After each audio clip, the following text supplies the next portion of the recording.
So my career is very young. I mean, I'm only 24 years old, and even though I've been working since I was 13, I wouldn't say I had much responsibility until I was 19. It was the year where I got accepted into my undergraduate degree. I was studying business administration, and only 2 months into my freshman year, I got a job in one of the largest banks in Denmark in their credit department for distressed customers. And when I say distressed customers, I mean customers that were suffering economically. We might have registered a loss already, or we saw potential loss in that customer. In our case, it was only businesses, and it could be small businesses worth a few $1 million, but it could also be big multinational corporations worth hundreds of millions of dollars. My main task, I was a student assistant for the director of the department, was to be the link between that department and each banking center around the country.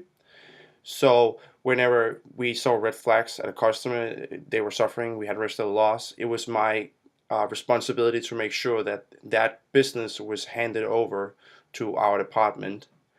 I would then go through the customer, gather information, and create a report, which I would hand over to the director. The director would then go through the report I made and depending on the characteristic, give it to one of his employees. We had many different kind of employees due to the many types we had. We had in-house attorneys, we had real estate agents, we had people that were specializing in agriculture, etc., etc. About 3 years into my job, um, the director decided to expand the student team. We had already hired more employees, and we got more and more work in the department, especially after the financial crisis. Um, and so we went from being just me to five student workers. Only the manager didn't have the time to manage or train the employees, so he made me responsible for that. And even though I was not the leader on the paper, I was the one who was responsible for training them, structuring all the work, making sure deadlines was met, and I was also the one reporting to him directly until all the other students were comfortable in their work and could work independently, which took about 9 months, 9 to 12 months. After that, about 12 months after that, I went to United States to study at University of Hartford, pursuing my MBA, and I got a job a few months after in University of Hartford's graduate admissions department, which is where I work today. I am, and together with my coworker, we are responsible for the daily work, advising students, helping students apply. I am an international student myself, so I also help international students apply and help them get their visa. We host open houses and do recruitment as well.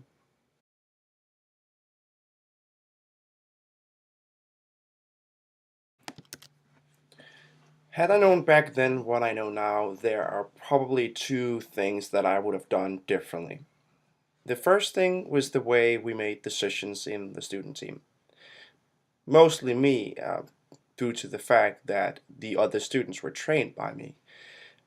And what I would have done different would be involving my boss less. Sometimes it was smaller decisions, decisions where making a wrong decision would have barely have any impact. I mean, no consequences. And so involving my boss in smaller decisions where I barely saw any consequences of making wrong decisions was a very bad trade-off for the company. Um, and not only was that the case, we also had sometimes to put the projects on hold, and we simply couldn't continue working on the projects. I see it a lot in my current work. When I make the decisions myself, it's much more efficient. I can continue my work. I don't have to involve everyone and wasting resources on decisions that I could have done myself. Of course, you need to involve people if the decision has impact on other departments or it's a very big impact on the company in general. But decisions where you could make the decision yourself, you should try to do that yourself. I feel like it's also a very good way to mature and and become more independent and work much more sufficient when you try to make decisions yourself. Also because your boss might have other things in mind and might not always be able to see where this project is going, and so you are sometimes in a position where you can actually make a much better decision than your boss actually can. The second thing that I would have done differently would be the way we communicate in the beginning when I trained the other students.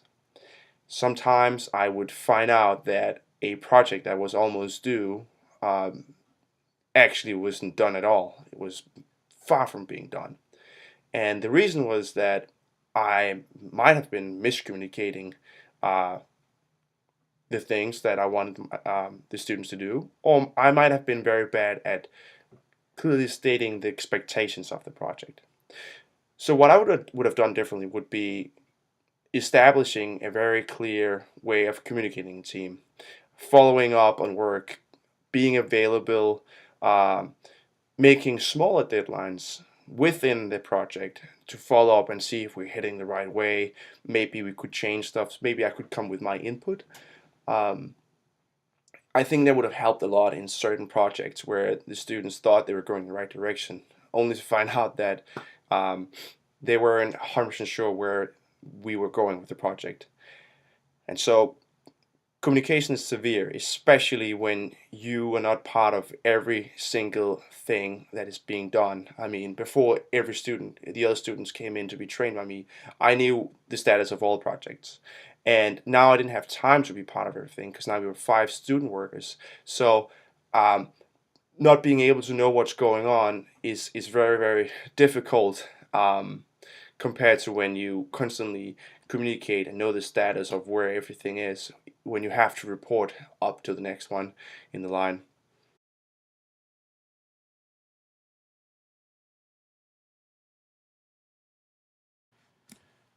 One of the leadership values that I think is very important, and this comes from my experience as an employee. I've been working for several managers throughout my career. Is a manager or a leader who wants to work with his team, someone who is coaching and supporting his team, someone who awards people when they do something good, someone who can create a culture where people want to work with you, where people are motivated, where people are happy to do the work.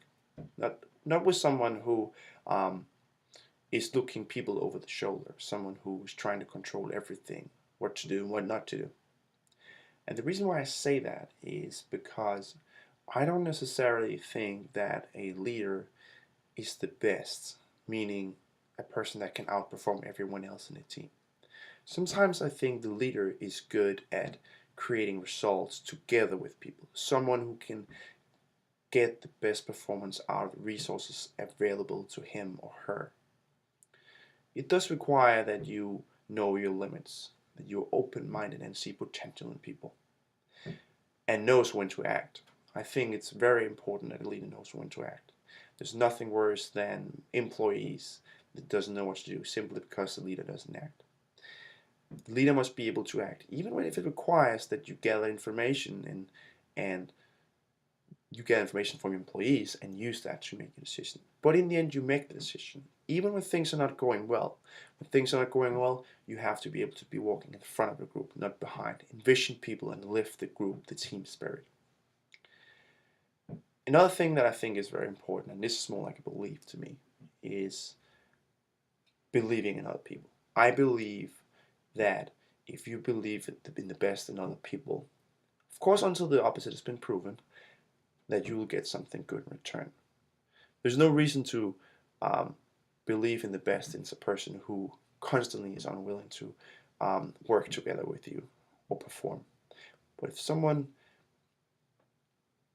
haven't proven you wrong yet, I think sometimes you can reveal the full potential in people if you really believe in them and you make them want to work with you. I think believing in other people walks closely in hand with social responsibility.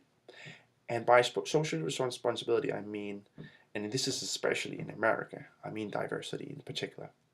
In America, we have people from different cultural backgrounds, with different languages, with different kind of religions, people coming from all over the world. And I believe that all these people come with something different, bring something different to the table, have different viewpoints, and even different biases. And if you as a leader don't see the best in these people or try to reveal the potential, but instead see as things in a certain way, either good or bad, I think you're missing out on certain opportunities. I think there's many people that think that things different than you can come up with ideas and ways to work that you didn't think of in the first place. And so I think it's very important to be open-minded and see the best in people.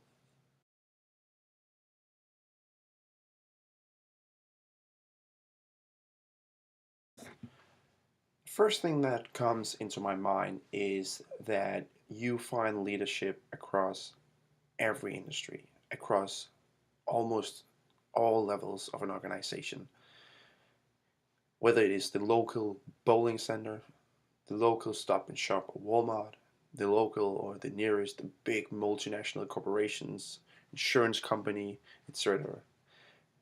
There's always going to be leaders, and they all have different leadership styles and they play different roles in the organizations. Whether or not you like the way they lead people, I always think that you can turn that into something positive. Even when you yourself make wrong decisions, is when I think you can turn something into positive things. Sometimes I even learn more from my mistakes than when I do things correctly in the first place. Because the next time I want to do it, I make sure that I do it correct and that I don't do it the wrong way as I did the first time. So I would always recommend that you turn mistakes or things that you might not agree with into something positive and learn from it. I think it's important to be open-minded and be curious, especially when you as a person are subject to being an employee under a manager. When you're an employee and you have a manager above you and they make decisions, regardless of you thinking they're positive or negative, you can create your own opinion based on what happens. You can see how it affects you and how their leadership role and their skills impact the way you feel you're treated as an employee and how it affects your daily life. And sometimes you realize that they make decisions that you didn't think of in the first place. Other times you think they make decisions that you didn't like. But what is most important is that you can reflect over what happened and bring that experience with you when you one day become a leader and you have to lead.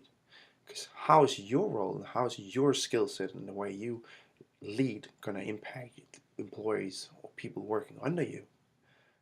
Because they will too go through the same boat and reflect over your decisions. And so I think we shouldn't forget that we can constantly learn, constantly see things from different viewpoints, and also think of the fact that we're living in a world where things are dynamic, things constantly change. I think we should constantly be open-minded and curious, even though we might have gotten great reviews in the employee rating survey or whatever. I think there's always room for improvement. And I think it's a continuous process, understanding and interpreting leadership.